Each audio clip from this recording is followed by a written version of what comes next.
नमस्कार. आपलं स्वागत आहे. आज आपण अशा काही गोष्टींबद्दल बोलणार आहोत जे आपलं शरीर आपल्याला सांगायचा प्रयत्न करतंय, पण धावपळीत आपण त्याकडे दुर्लक्ष करतो. हे आहेत आरोग्याचे काही महत्त्वाचे पण मूक संकेत. आपलं शरीर सतत आपल्याशी बोलत असतं, नाही का?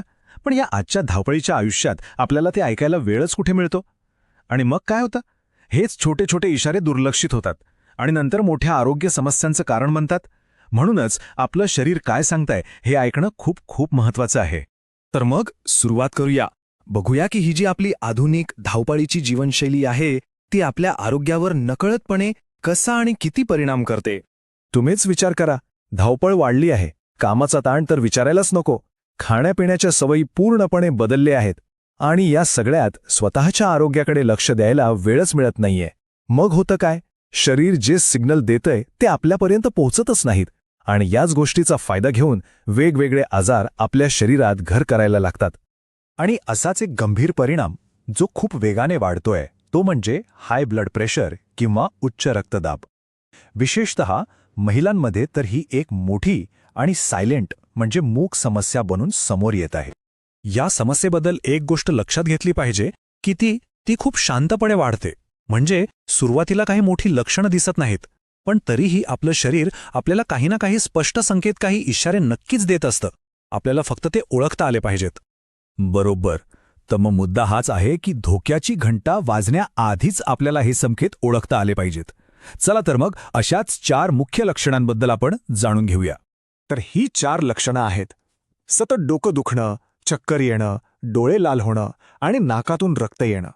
आता हे ऐकल्यावर वाटेल की हे तर खूप कॉमन आहे, यात काय विशेष?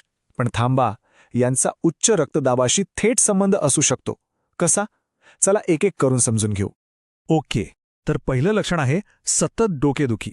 आता साधी डोकेदुखी आणि हाय बीपीमुळे होणारी डोकेदुखी यात एक फरक आहे.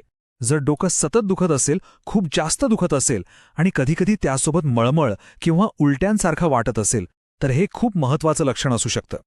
आता दुसरं लक्षण चक्कर येणं, म्हणजे डोकं एकदम हलकं वाटणं किंवा सगळं गरगर फिरल्यासारखं वाटणं. हे कधीकधी डोकेदुखीसोबतच होतं. असं का होतं? कारण हाय ब्लड प्रेशरमुळे मेंदूपर्यंत जो रक्तपुरवठा होतो त्यात अडथळा येऊ शकतो आणि म्हणूनच हा एक महत्त्वाचा संकेत आहे. आता तिसरं लक्षण, हे कदाचित थोडं आश्चर्यकारक वाटेल, ते आहे डोळे लाल होणं. म्हणजे काय? तर उच्च रक्तदाबामुळे आपल्या डोळ्यांमधल्या ज्या नाजूक रक्तवाहिन्या असतात ना, त्यांच्यावर खूप दाब येतो आणि त्यामुळे त्या खराब होऊ शकतात, ज्यामुळे डोळ्यांमध्ये लाल डाग दिसू लागतात. त्यामुळे हे लक्षण दिसल्यास अजिबात दुर्लक्ष करू नका.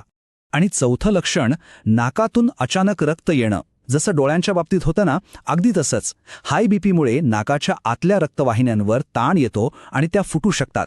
त्यामुळे अचानक नाकातून रक्तस्राव सुरू होतो. हा सुद्धा एक गंभीर इशारा आहे. तर ही 4 लक्षणं आपण पाहिले, पण फक्त लक्षणं जाणून घेऊन काय होणार? सर्वात महत्त्वाचं आहे की याकडे वेळीच लक्ष का द्यायचं आणि काय करायचं. बघा, हे जे वाक्य आहे ना, यातच सगळं काही आलंय. वेळीच ओळखली तर मोठा धोका टाळता येऊ शकतो. म्हणजे कोणतीही आरोग्य समस्या गंभीर होण्याआधीच तिला ओळखणं हे पूर्णपणे आपल्या हातात आहे. म्हणूनच आपण जी लक्षणं आत्ता पाहिली त्यापैकी काहीही जाणवत असेल तर अजिबात वेळ घालवू नका. लगेच डॉक्टरांचा सल्ला घ्या.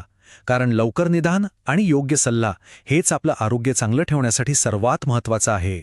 आणि शेवटी एक प्रश्न आपण सगळ्यांनी स्वतःला विचारायला हवा की या धावपळीच्या आयुष्यात आपण खरंच आपल्या आरोग्याला प्राधान्य देतो का? या प्रश्नाचं उत्तरच आपलं भविष्य ठरवेल. आपलं शरीर जे काही सांगतंय ते ऐका, कारण ते कधीच खोटं बोलत नाही.